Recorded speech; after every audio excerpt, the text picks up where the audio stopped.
Okay. Welcome everybody. Um, I just put the agenda a little bit up on the screen. My name's Lyndon Huizinga. I'm the Disability Rights Caucus rep for Region 2, and I want to welcome everyone this evening. Just two housekeeping pieces. Due to the number of registrations, we did choose for a webinar format. So there will be a Q&A box where you can choose anonymity if you want, and you can use that to put your questions in. And then at the end, if you prefer to say your question in person, I think there's a way for you to raise your hand, and then Lyle can unmute you. We will have questions at the end of the webinar, at the end of the two speakers. And just a point of information, we are recording only the presentation part of the evening, not the Q&A, but we're just recording the presentations of the two speakers, and just for everybody's information. And hopefully you know how to put the closed captioning on if that's helpful for anybody for their for to be able to participate. And yeah, so this is just a little bit of the quick agenda, and then I'm going to start with a land acknowledgement. So I want to acknowledge that I am joining today from the lands of the Anishinaabe, Haudenosaunee, Mississauga, and Adirondack peoples. I myself live on Treaty 2 lands, the McKee Treaty, which was signed in 1790 between various First Nations and the British Crown. Spring is in the air, and I'm fully appreciating the lands around me and the joys of my serviceberry blossoms and the land coming to life with green and yellow. I add yellow because I'm in the minority of people who loves dandelions this time of year. I also really appreciate the three nations that I live close to my home, the Chippewa of the Thames, the Oneida Nation, and the Munsee Delaware Nations.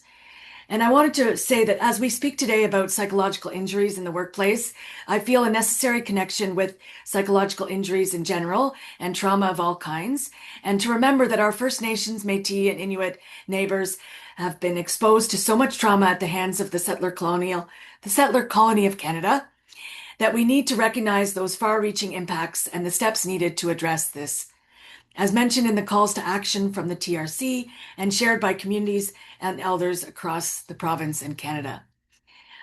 Next week is May 5th, and I just want to say that that's the National Day for Awareness for Missing and Murdered Indigenous Women, and I want to highlight the importance and need for us to speak to that on that day and all days about that issue.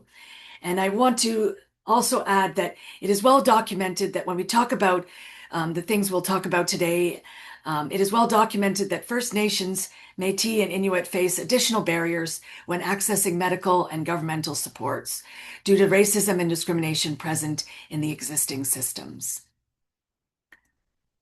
So, brief pause for our statement of respect. À l'Opsu-Sefpo, chaque fois que nous nous rassemblons, nous souhaitons la bienvenue à tous les peuples du monde. Nous n'acceptons aucun geste, parole ou comportement indésirable dirigé contre les membres de notre syndicat. Nous témoignons du respect à toutes les personnes, quel que soit leur âge, leur croyance, leur appartenance politique, leur caractère racial, y compris, mais sans illimité, aux peuples d'origine africaine, noire, des Caribes, sud-asiatiques, asiatiques et palestiniennes, aux femmes, aux hommes, aux peuples des Premières Nations, Métis et Inuits, aux membres des groupes ethno-raciaux, aux personnes handicapées, aux personnes gays, lesbiennes, bisexuelles, transgenres, bispirituelles et de genres divers, aux francophones et à toutes les personnes dont la langue maternelle n'est pas l'anglais. Dans notre diversité, nous renforçons notre solidarité à titre de membres du syndicat. Si vous estimez avoir été victime de harcèlement ou de discrimination, communiquez avec les personnes désignées pour obtenir de l'aide immédiate. Whenever OPSU members gather, we welcome all peoples of the world. We will not accept any unwelcoming words, actions, or behaviors against our union members. We accord respect to all persons, regardless of age, creed, political affiliation, and racialization. including and not limited to people of African descent, Black, Caribbean, South Asian, Asian, Palestinian, women, men, First Nations, Métis, and Inuit peoples, members of ethno-racial groups, people with disabilities, gays, lesbians, bisexual, trans, two-spirit and gender-diverse persons, francophones, and all persons whose first language is not English. In our diversity, we will build solidarity as union members. If you believe that you are being harassed or discriminated against, contact the designated people for immediate assistance.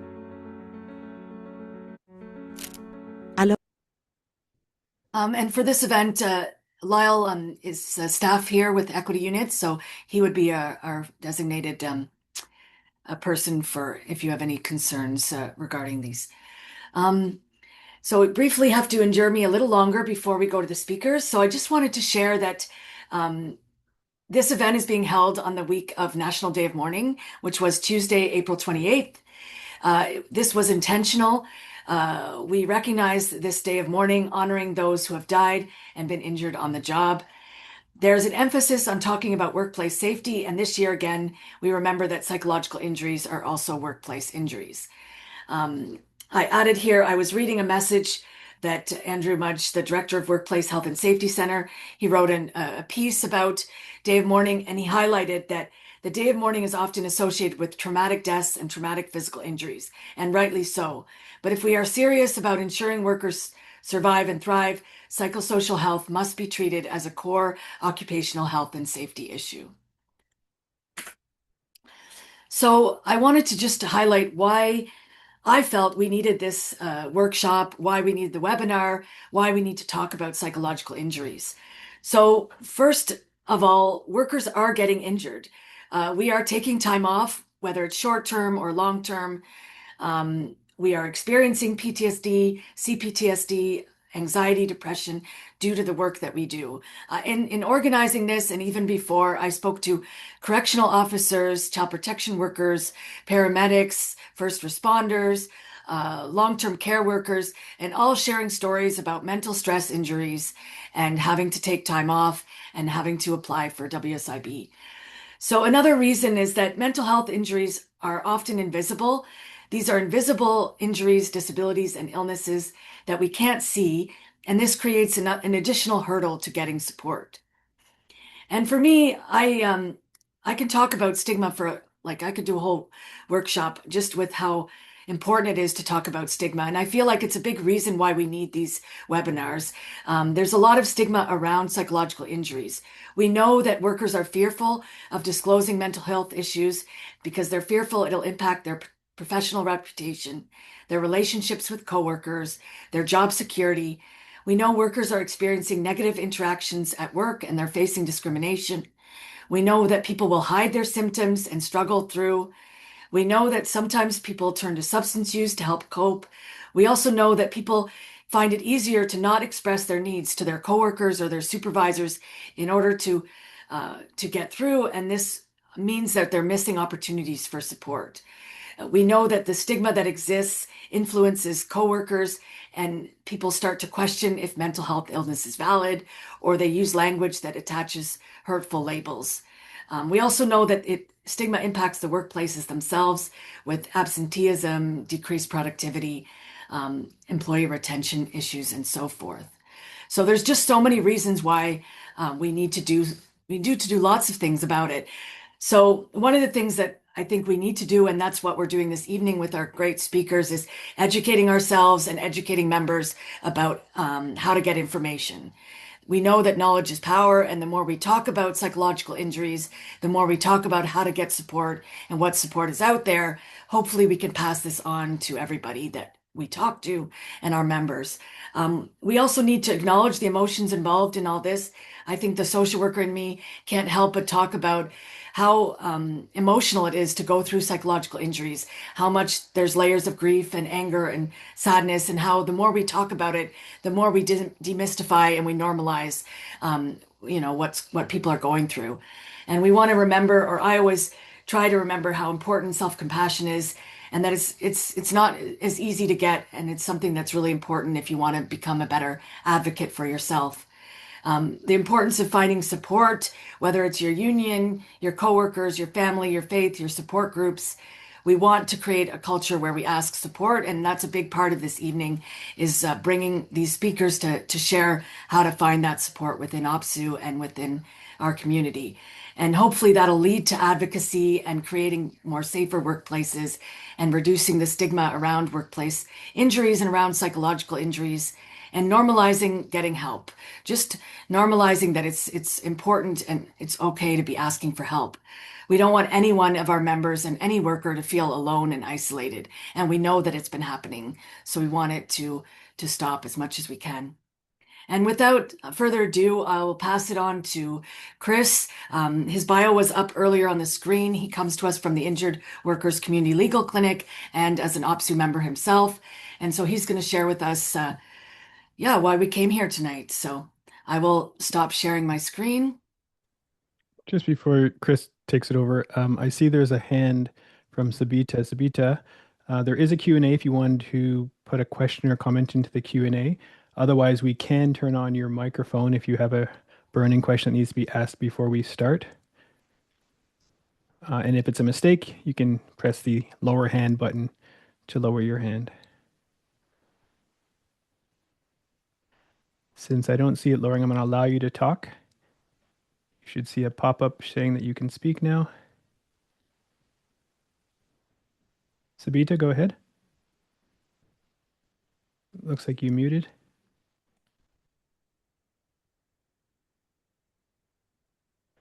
Okay, for the sake of timing, I'm going to ask you to use the Q&A. Yeah, And I'll pass it. I think if all possible, we'll try and hold questions till the end.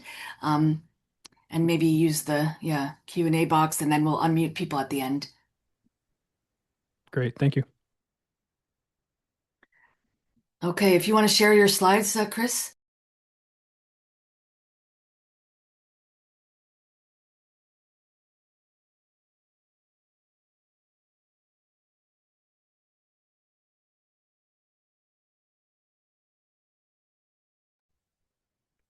Hi there. Can everyone see the slide deck and hear me?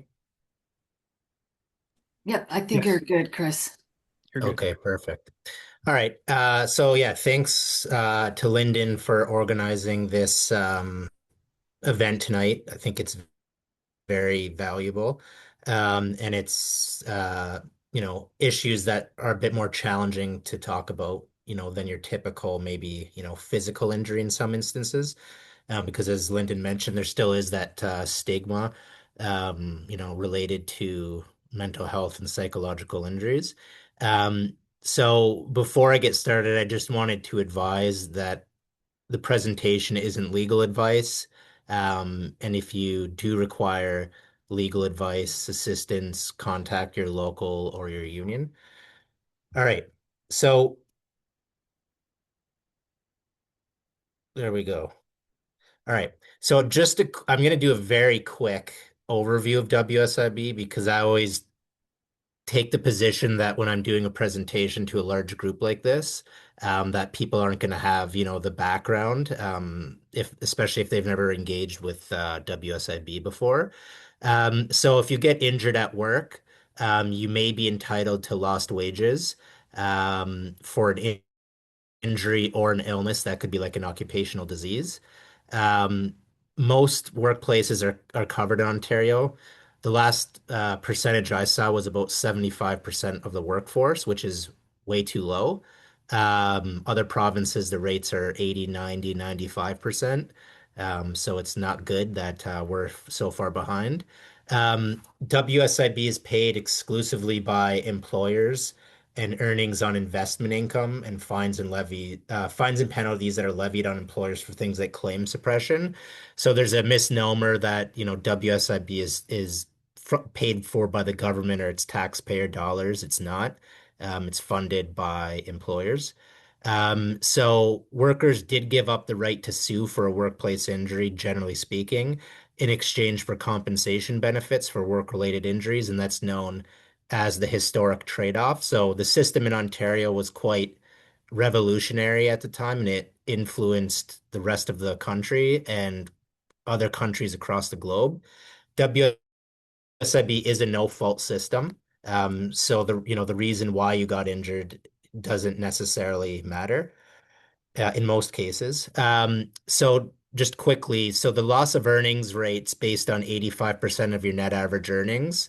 The government may actually be increasing this to 90% shortly, and there is an earnings ceiling of $121,700. WSIB can cover healthcare, which would include prescription medications, treatments like chiro, physio, psychological treatments for work-related injuries. Now, when it comes to healthcare, typically the WSIB only provides coverage for treatments on a temporary basis. And when someone like plateaus in their recovery, meaning they've either fully resolved or they have plateaued in the sense that they're not going to get any better with further treatments. WSIB typically cuts them off benefits at that point, or sorry, not benefits, treatments.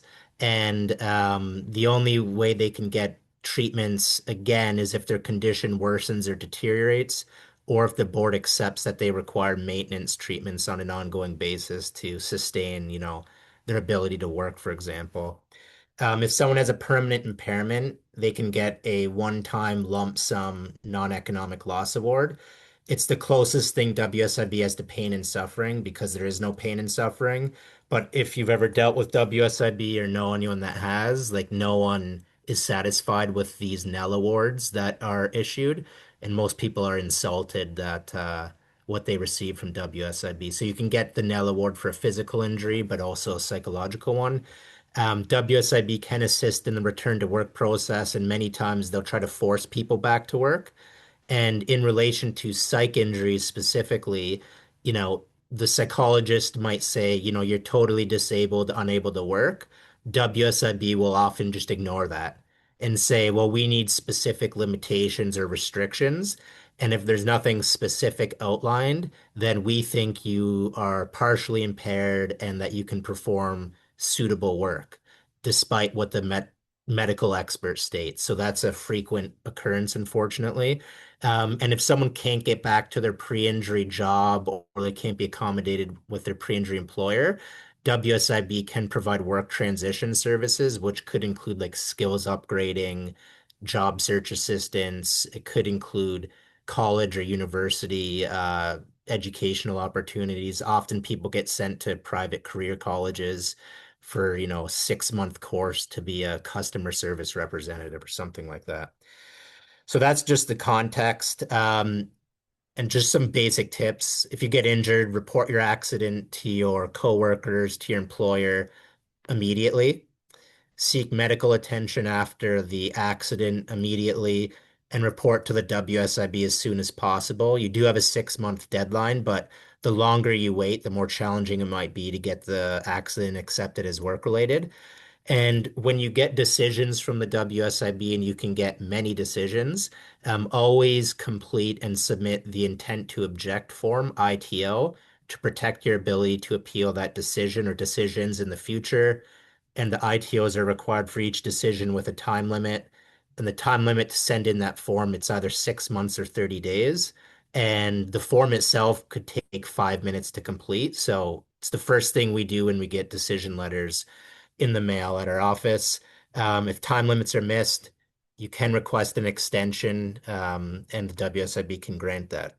So in my opinion, there's 5, psych or psych adjacent policies at WSIB that I'll be speaking about. So there's psychotraumatic disability. The way I describe that is someone experiences a physical or organic injury at the workplace, like I bust my back, for instance, and then, I develop a secondary psychological issue or condition rather, such as like major depressive disorder or generalized anxiety disorder. It's possible to get entitlement to that on a secondary basis. Traumatic mental stress, that's, I think, self-evident what that would refer to, traumatic events. Chronic mental stress is typically more of like a kind of gradual onset, but it can be, a one-time event in some circumstances. And then PTSD and first responders and other designated workers. And then there's chronic pain disability. That's the final one. So this is going to get a bit technical, but don't worry because the PowerPoints are going to be circulated after the presentation. Um, and the policies are all available online as well if you want to kind of learn more about the criteria and how you can potentially get entitlement. So the first policy is the psychotraumatic disability. And like I mentioned, that's typically like a secondary or psychological condition secondary to a physical work-related injury. So generally speaking, those secondary psych injuries, are supposed to manifest within 5 years of the injury or within the last 5 years of the surgical procedure. But it is possible to get it extended beyond that 5 year limit. And there's plenty of case law on that, decisions from the tribunal. And I mean, one more point I'll make just quickly is that, you get a decision from a case manager at WSIB. You can provide new evidence and ask that they reconsider their decision, or you can just go right ahead to the appeal process at WSIB. And if you're not satisfied with the result of the appeal at the WSIB, you can then go to WSIAT, which is the Workplace Safety and Insurance Appeals Tribunal. So you have kind of multiple kicks at the can, and the tribunal is a bit more, relatively speaking, liberal in their adjudication in favor of injured workers. So it can take a lot to get there. But you have a better chance of a more positive result there than you do at the earlier stages, if you're denied, that is. All right, so there's three, situations in which psychotraumatic disability can be granted. So the first is organic brain syndrome secondary to these four specific circumstances. So traumatic head injury, toxic chemicals, conditions related to decompression, sickness, etc. The second is when someone experiences an indirect result of a physical injury. So that could be an emotional reaction to the accident or injury, or severe disablement, or a reaction to the treatment process. And then the third is when someone's experienced extended disablement and they've experienced non-medical socioeconomic factors which can be tied to the work-related injury. So and I assume Jason's going to have, similar um, represent, similar circumstances insofar as probably close to 100% of my clients, the injured workers I represent, who have permanent injuries, you know, and that are unable to return to work. If they start off with a physical injury, maybe not 100%, but 95% of those workers end up with secondary psychological conditions, partly because of the accident itself, partly because of treatment by their employer, but also supported by academic literature. Communicating with the WSIB actually leads to a number of mental health challenges from the injured workers. So it's very common, yeah, for permanently injured workers to have that secondary psych problem. So the WSIB will typically review for, pre-existing conditions on psych issues. You can still get entitlement for an aggravation if you do have a pre-existing condition. Um, they can pay for concurrent psychological treatment for a worker if it will lead to cost savings, which is pretty gross, the way they frame that, kind of treat people like a number. And they're supposed to detect early recognition, for psychological injuries, but that doesn't happen probably most of the time. Because then when I'm reviewing like specialty clinic reports for people who have physical injuries, in the body of the report, it will state that, they're experiencing depressive symptoms or anxiety or sometimes PTSD, and they may even recommend a referral for like a psych assessment.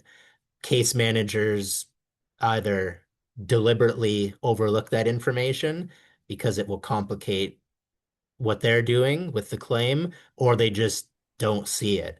So, like, I've had claims before where there's recommendations for psych, and it's 5, 10 years later, and nothing was done about that. And we can try to get entitlement on a retroactive basis. Um, but by then the person's experienced, debilitating symptoms. They maybe haven't been able to access healthcare benefits because they don't have the money to do so. Oftentimes, families break down, social life breaks down. So yeah, it's a lot of unfortunate consequences from missing or picking up on that early on. So the types of benefits that someone can get when they are entitled to psychotraumatic disability benefits, so loss of earnings benefits. So one thing that's important to note is sometimes when people experience a physical injury and then they develop a secondary psychological injury, their physical injury may actually resolve. They may get better and no longer experience any pain or symptoms, but they may continue to experience that psychological condition. It is possible that if the physical injury resolves, that they can continue to get WSIB benefits, even though their only ongoing, you know, work-related issue is that secondary psych. Um, Return to work services is available. They're supposed to consider any restrictions or limitations. But if anyone's seen the FAF functional abilities form, you'll notice how it's not drafted for psych type injuries. It's very, how could I phrase it? Reliant or dependent on kind of a physical injury situation. So it's difficult for treating medical professionals in the mental health field to fill those out adequately because it's tailored specifically to those with physical injuries, and that leads to a lot of problems. Um, Healthcare benefits, you can get entitlement to psych treatments, prescription medication coverage. And like I said, usually you're going to get cut off benefits after you've reached that plateau level. But it is possible to request what are called maintenance treatments. And like I said, if you do have a permanent impairment, you may be awarded a non-economic loss award. But again, those awards are peanuts for what the person's experienced. And then work transition can also be part of the claim. If you're not able to get accommodated with your pre-accident employer, then, like I said earlier, you may go for some sort of job training, job search assistance, educational skills upgrading, those types of things, if you can't go back to work because of your psychological condition. Uh, Next policy, it's traumatic mental stress. So that's granted when you have a diagnosed mental stress injury, and it could be one or it could be more than one traumatic event or events. And WSIB always wants a DSM diagnosis because sometimes it'll say like depressive symptoms or anxiety symptoms. Sometimes I've seen them accept that before, but oftentimes they'll, excuse me, deny it.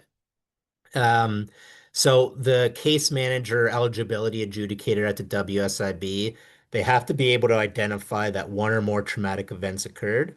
And some of these are like self-evident, like criminal act, horrific accident, threatened death or serious harm against a coworker, worker's family member, etc.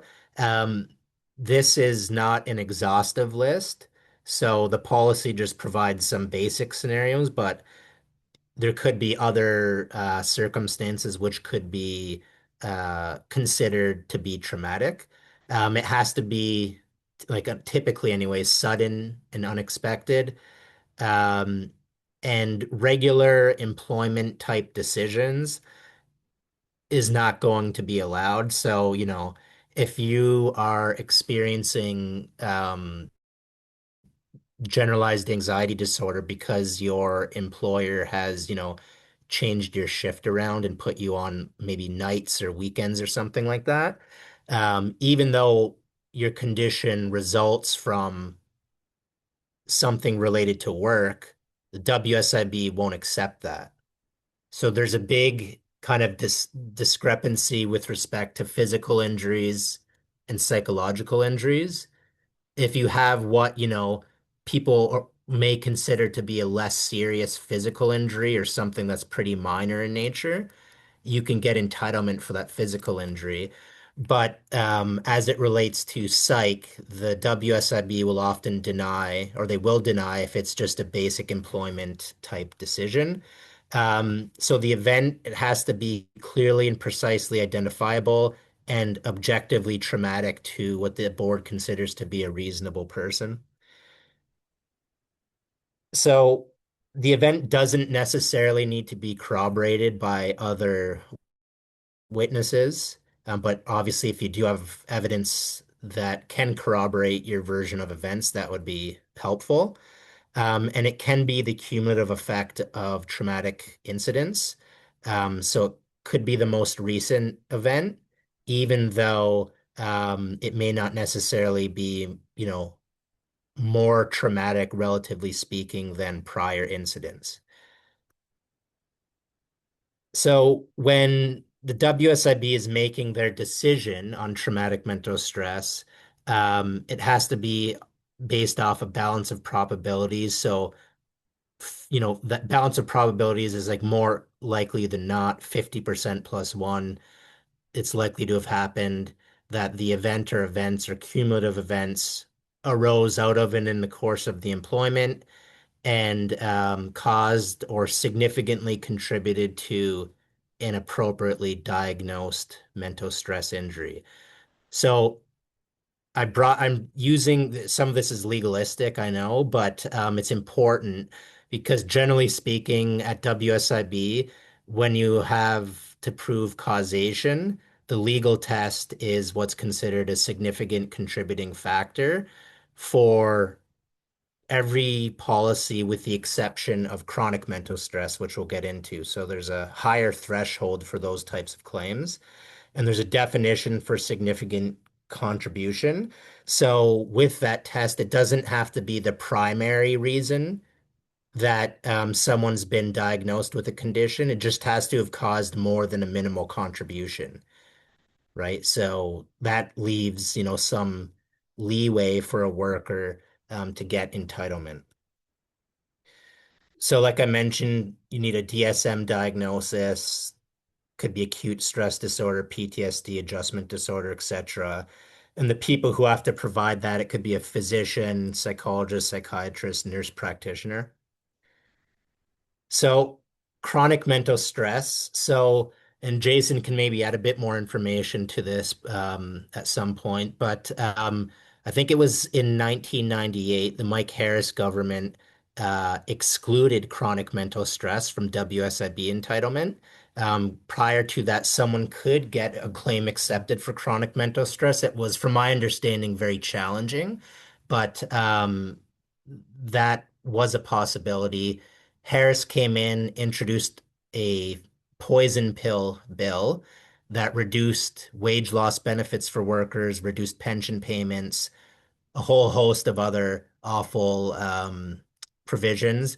And then one of them was to exclude chronic mental stress. So it was challenged as being discriminatory policy that was excluded. And the argument was successful. And in 2017, as a result of the decision, the government had to change the law, and the WSIB had to develop a chronic mental stress policy. So the CMS, it can be granted if someone has been diagnosed and they experience, again, what would be called a substantial work-related stressor. And I'll get to that, I think, on the next slide. Similarly to traumatic mental stress, it can be cumulative and it's not necessary 100% to be corroborated by others, but that would help. But and I think I'll get to this, like the outcome from chronic mental stress, like the acceptance rate's about 10%. So 1 in 10 claims for chronic mental stress are accepted. Extremely challenging. The acceptance rate for all claims, it depends on which numbers you use, but like I've seen it anywhere from like 75 to about 88% acceptance rate. Chronic mental stress is 10%. Traumatic mental stress is about 40 to 50%. So and we like my position, and I think our position is that it's results from a kind of discriminatory policy. So they replaced a discriminatory law with a discriminatory policy by putting in higher thresholds for getting entitlement. One of those is substantial work-related stressor. So substantial work-related stressor is something that's excessive in intensity and or duration to the normal pressures and tensions experienced by a worker in similar circumstances. So they would maybe look at similar workers in your workplace or similar occupation to make that determination. Workplace harassment generally is considered a substantial work-related stressor. And just because your job is, extremely stressful, it doesn't mean you're automatically denied to chronic mental stress. But like I said, the acceptance rate's about 10%. So um, the policy in other ways leads to denials. Um, this goes to the traumatic mental stress and chronic mental stress, typically in interpersonal conflicts between workers are considered normal features of the employment relationship that don't rise to the level of a substantial work-related stressor. And similar to traumatic mental stress, normal employment-related decisions don't lead to entitlement unless, it's abusive, egregious, harassment, those types of things. But 90% of the time, probably 99% of the time, WSIB will consider it to be a regular power of the employer to make a decision, and they'll deny entitlement, even if you have a diagnosed condition. Like even if you end up with generalized anxiety disorder because of your employer's management decisions, unless it's something extraordinary, like harassment, it's not going to get accepted. So the standard of proof, it's similar insofar as its balance of probabilities, the substantial work-related stressor out of in the course of the employment. But I mentioned before the legal test at WSIB is a significant contributing factor. With chronic mental stress, the test that has been enshrined in the policy is what's called predominant cause. So the predominant cause has to be the primary or main cause of the mental stress injury. And it can be very difficult to prove that, especially when people have pre-existing psychological conditions and or coexisting psychological conditions. So this is another, threshold above what exists for everything else, and it differentiates this policy from everything else at the WSIB and leads to a significant number of denials. The one point I should mention, and again, this is more of a legal point, but I mentioned the balance of probabilities. So that's like 50% plus one. At the WSIB, when the medical evidence is, relatively equal in weight, so let's say there's an opinion from the family practitioner, there's an opinion from a hired gun from the WSIB, and the WSIB takes those contradicting medical opinions to be um, um, relatively equal in weight, the benefit of the doubt goes to the worker, which is helpful, but I just wanted to point that out because I didn't mention that earlier. Um, Similarly, you need a DSM diagnosis. These are the types of potential diagnoses that can lead to entitlement. Again, it's not an exhaustive list, and those are the medical experts that are able to provide the diagnosis. All right, so I kind of went through this already. It's a highly restrictive policy when compared to physical injuries and even traumatic mental stress. and it's a get out of compensation free card for WSIB. Um, and as I mentioned, they replaced a discriminatory law with a discriminatory policy. Um, so Pete, this I think is going to apply to perhaps a number of people in this webinar. So WSIB has a policy PTSD in first responders and other designated workers that makes getting entitlement, a bit easier. So, and Jason can speak to this more than I can. This is a policy that I don't deal with because my clientele is going to be low income and non-union, whereas, most occupations listed here are probably unionized or higher income source. So this isn't a policy I particularly deal with.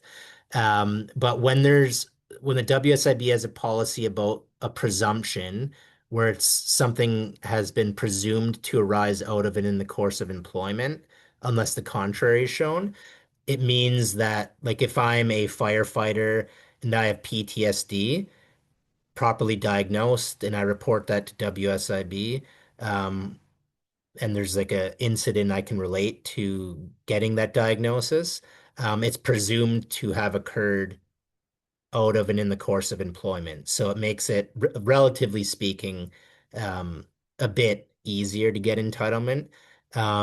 Some of the positions outlined, I think that would particularly relate to OPSU. Um, like I know OPSU does represent paramedics, workers in correctional institutions. I know there's some nurses, I believe, in OPSU. Um, Bailiffs might be OPSU. I'm not entirely sure. Probation officers may be OPSU. They're provincial employees. So there's a whole host of them. It doesn't go far enough. I just found out from Jason before this presentation started that some child, and I'm going to get it wrong. CAS. Children, yes, CAS workers. yes, are not they're not automatically enrolled in WSIB. From what Jason said, it's on the employer can voluntarily enroll with WSIB, meaning that some have coverage and some don't. So it's like a two-tiered system, which is absolutely absurd, especially for the work that they have to perform, which is extremely challenging, difficult, traumatic, right? Like it's crazy that they don't have that protection of WSIB. So can I just touch just quickly on that, Chris? Just to Yep. try to give like a OPSU specific kind of example of how ridiculous this, who they deem to be first responders, WSIB. So if we're looking at like an incident, right, an emergency of some kind, the dispatch is deemed a first responder covered under the legislation. Paramedic covered. The firefighter covered. The police officer covered. Anybody in the court staff, if there's criminal charges or if there's a fatality, the person conducting the autopsy is not deemed a first responder. Anybody in the court system who has to look at all the exhibits of the horrific accident or crime that was committed are not covered. Anybody in the hospital that isn't a nurse who sees these horrific things are not covered. Anybody in, and then it picks back up again though, because jail guards are considered first responders, but people in and nurses in the institution are considered first responders. However, the chaplains in the institutions are not. The event staff are not. The kitchen workers are not. And then it picks back up again for probation and parole. So you can see there's massive gaps in who these people deem a first responder or are classified to be in one of those designated occupations. There's massive gaps in that need to be recognized, that there's a whole host of people that deal with chronically traumatic incidences, and they should be recognized, including CAS workers. Right. Yeah, thanks for that, Jason, because I wouldn't know that process. So that's very helpful. And I think a good way to conceptualize it kind of from start to finish, like everyone involved. And yeah, I didn't realize there's all those gaps, but now I do. So thanks for that. Always learned, I think the one thing I know from WSIB is every day I learn something new. And I probably will as long as I'm doing this stuff. There's so much to know. All right. So that presumption I was mentioning, it can be rebutted um, if it's established that the job was not a significant contributing factor in causing the PTSD. And again, similarly, if the first responder is not going to be entitled to PTSD if it's shown that it was the result of their employer's decisions or actions that are a normal feature of the employer-employee relationship, again, unless it maybe reaches the level of like harassment. All right, so the last one is last policy, chronic pain disability benefits. So the board accepts entitlement for CPD when it results from a work-related injury and there's evidence, both subjective and objective, in establishing the disability. Um, arises predominantly from psychological sources or undetected organic sources. In those situations, it's considered. So, like something that's part of the chronic pain disability policy is fibromyalgia. If someone has entitlement, or sorry, if that someone's been diagnosed with that. And in some cases, somatic symptom disorder can also be considered. And there's 5 criteria that has to be met for chronic pain disability. So first, a work-related injury has to have occurred. Chronic pain is caused by the injury and it persists 6 or more months beyond the usual healing time. The pain, it's inconsistent with the organic findings and it impairs earnings capacity. So those are the 5 criteria required for CPD. And the entitlements under all of these policies is essentially the same as entitlement for psychotraumatic. So you can get LOE benefits.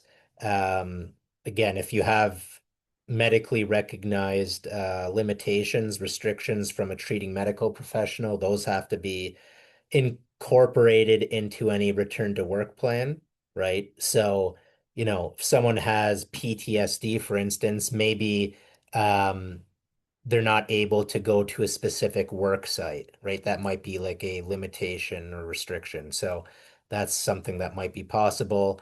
Um, Similarly, healthcare benefits, you can get a Nell Award. And again, if you can't go back to your pre-accident employment and they can't accommodate you in some sort of modified work, um, you can potentially be trained in a new job.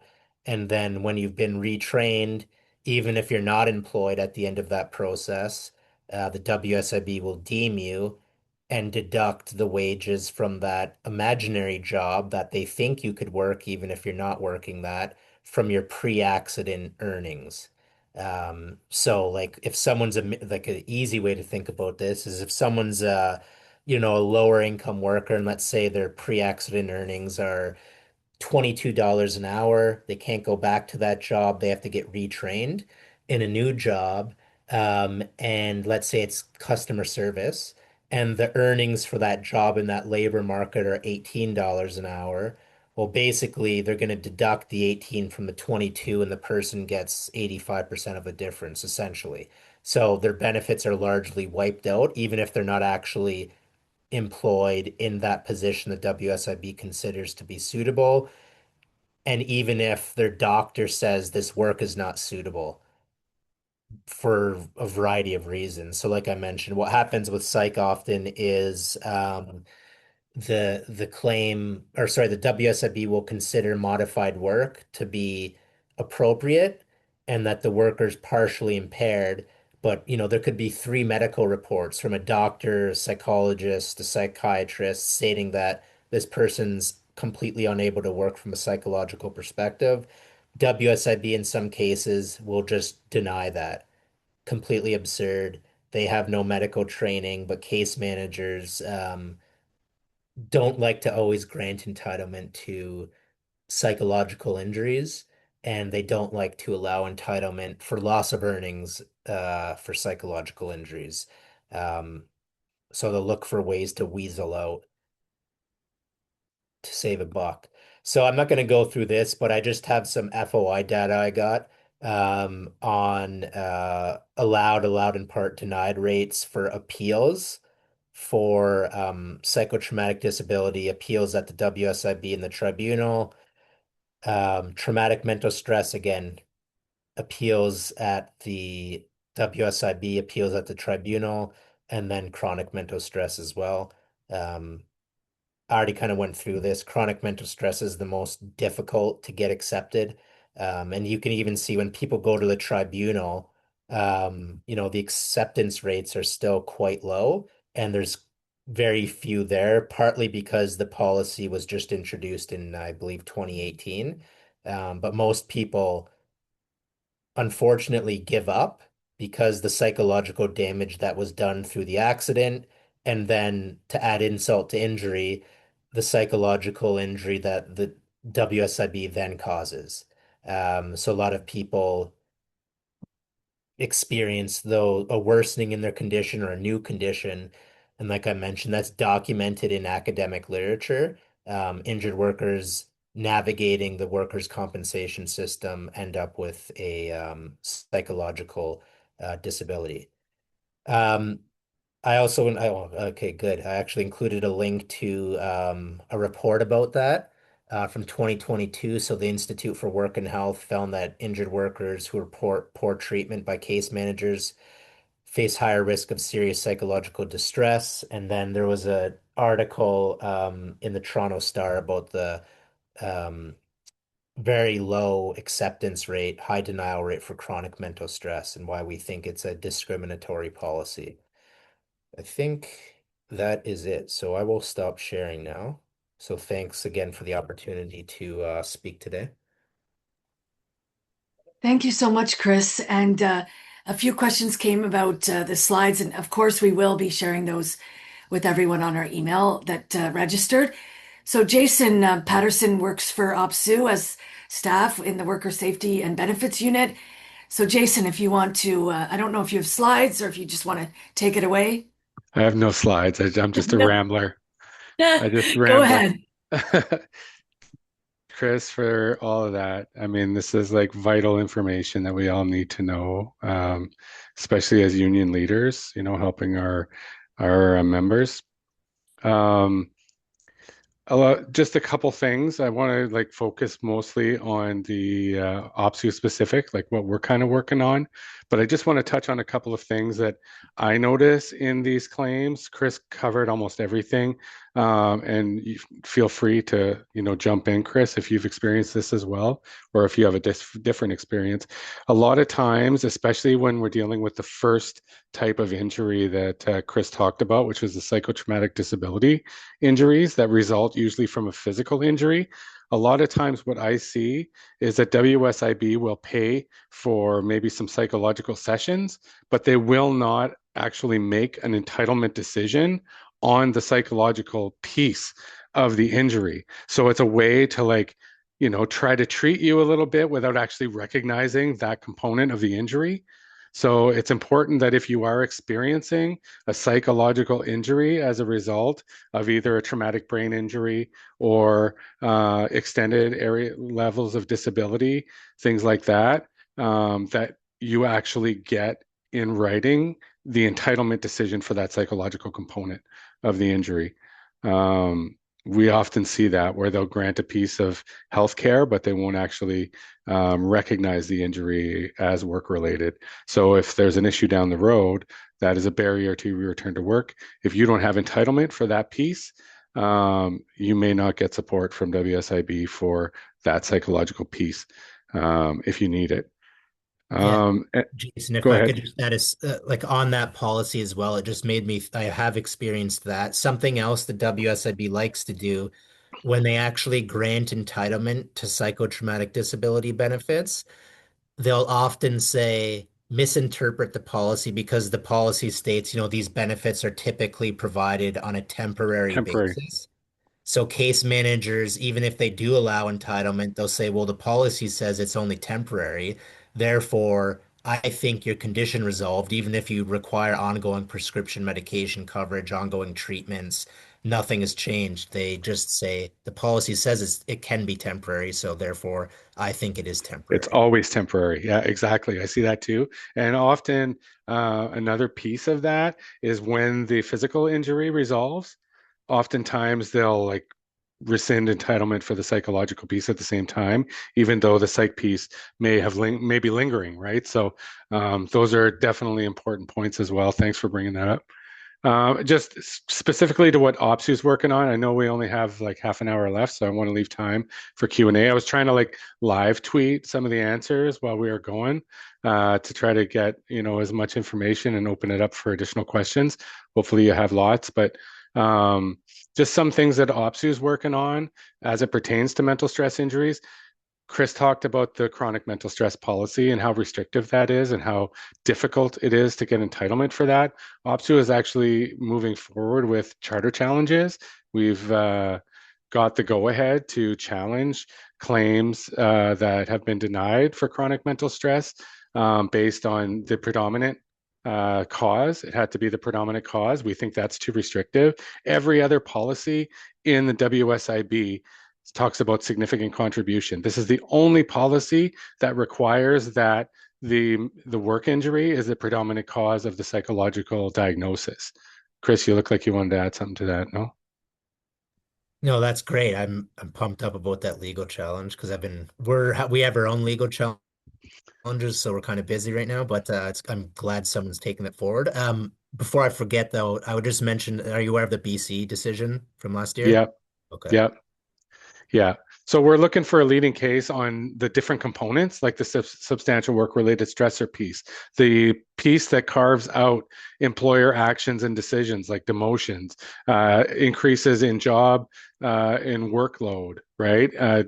Shift schedule changes, demotions, promotions, those kinds of things. When it's the result of harassment, then it should be compensable. But if you're going to be understaffed, and I know a lot of our members, but specifically in like the healthcare field or community healthcare, are so short-staffed, they're so overworked, they're so overburdened that it's like a mental stress injury waiting to happen. And the fact that it's because they're understaffed, which is deliberate, right, from both the government underfunding it and the organizations paying their CEOs tons of freaking money, right? So they can't hire adequate staff. That results in a mental stress injury. Those people are not going to get benefits because the injury arose out of an employer action and decision, which is total bullshit, So that's another angle to try to challenge that, right? I mean, to try to use those exclusions to discriminate against workers, the interpersonal conflicts piece, right, of the chronic mental stress policy, when they talk about examples of blatant harassment that has been confirmed by a third party, and yet still WSIB claims that they have a different criteria of what they deem to be harassment, and it doesn't fit their criteria, even though it fits the employer's harassment criteria and the third party's harassment criteria. It's still not deemed harassment because WSIB is going to deem it interpersonal conflict, another ridiculous component of that policy. And another thing that OPSEU is also taking on is we're trying to organize multiple workplaces and sectors in our union to get together to get the presumptive entitlement and the designated occupations within the presumptive legislation expanded. Somebody in the chat or in the Q&A was talking about education workers, right? They should be deemed designated. They see, they're exposed to violence almost every day, mental health professionals.